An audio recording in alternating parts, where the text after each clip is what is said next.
Alright guys, so the next step on this is I went ahead and I laid a tarp over my truck bed liner on this side, as you can kind of see.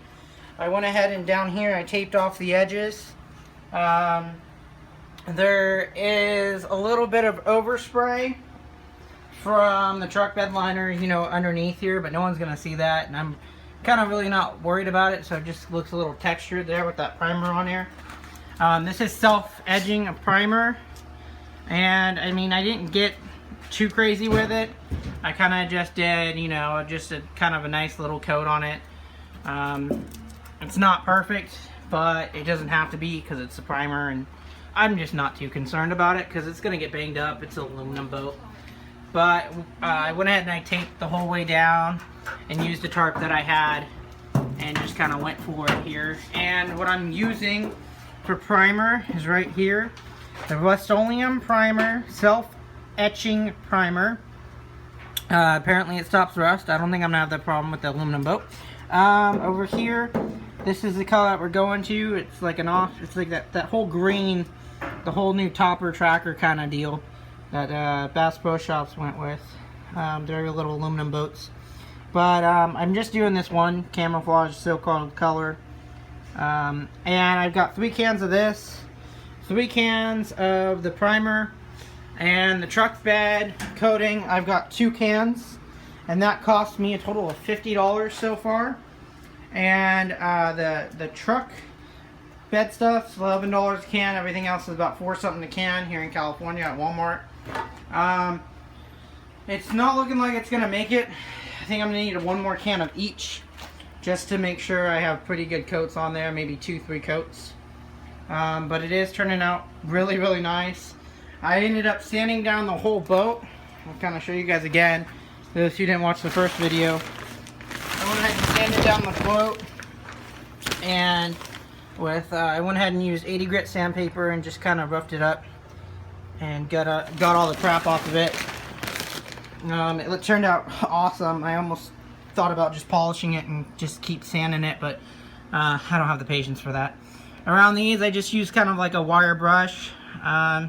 Seemed to work fine. I use it on my drill attachment. Some people say don't do that because you're burning through the aluminum or whatever, but it seemed to be just fine. I'm not too concerned.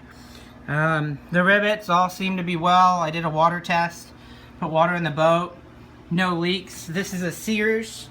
I'm assuming it's pre-74 due to the fact there's a bed coating right there. Kind of does a nice little look at it. It's got to be pre-74 just due to the fact of it doesn't have a whole number on it, and it's Sears. So as you can see, this is just 1 coat of that truck bed liner. You can kind of see right in there, it really gets in there and seals up the rivets really nicely over top. And it also, for the most part, goes in that groove and kind of tightens that groove as well. In some spots it didn't grab it as well, so I'm definitely going to do another layer, but you can see that rivet head is just completely covered, and you know, it should last a while.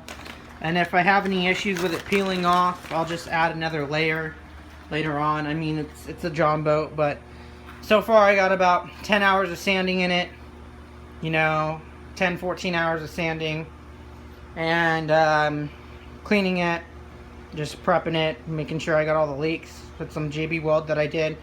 The JB weld was kind of really easy to do. I showed it in my first video, but this is the next step.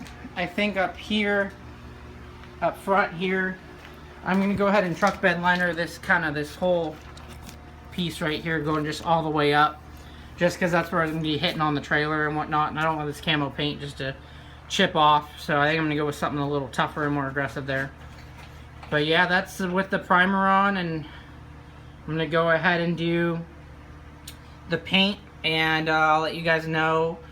I'll add a video to this one, and I'm just going to go ahead and take it off after I get it all painted and kind of show you guys a rough in of what it's going to look like before I do the final product. But again, the self-edging primer, you know, highly recommend it, even if you spend the time sanding down this whole boat.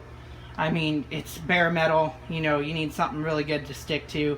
It's a very good base. to go ahead and stick to.